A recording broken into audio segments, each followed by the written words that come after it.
মৌলভীবাজারে কুলাউড়ায় চলতি মৌসুমে বোরো ধানের বাম্পার ফলনের আশা দেখা দিলেও ধলিয়া বিল হাওরে আকস্মিক পানি বৃদ্ধিতে দেখা দিয়েছে ক্ষতির শঙ্কা। জয়চণ্ডী ইউনিয়নের বিস্তীর্ণ হাওর জুড়ে এবার ব্যাপক পরিসরে বোরো ধানের আবাদ করেন কৃষকরা।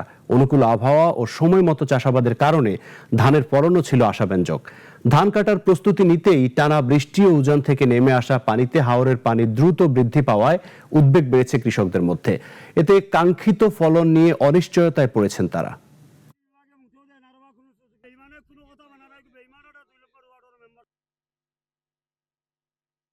বর্তমান সরকার হইল আমার তারেক জিয়া সরকার, বিএনপি সরকারের জিয়াউর রহমানের ছেলে, খালেদা জিয়ার ছেলে।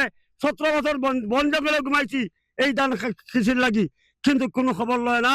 আমার 20 কেয়ার জায়গা 10 কেয়ার পানির তলে, এখনো পর্যন্ত কোনো সহযোগিতা কিছু পাইছি না। এখনো আমরা কোনো ধান কাটছি না, ধান এখনো রয়েছে বন্ধর মাঝে। এখনো আমরা পানিতে ধান কাটতেছি। আমরা যে কোনো একটা ব্যবস্থা সরকারে যদি করিয়া না দেন তাহলে আমরা চলো হইব বড় মুশকিল। আপনারা সহযোগিতা চাই।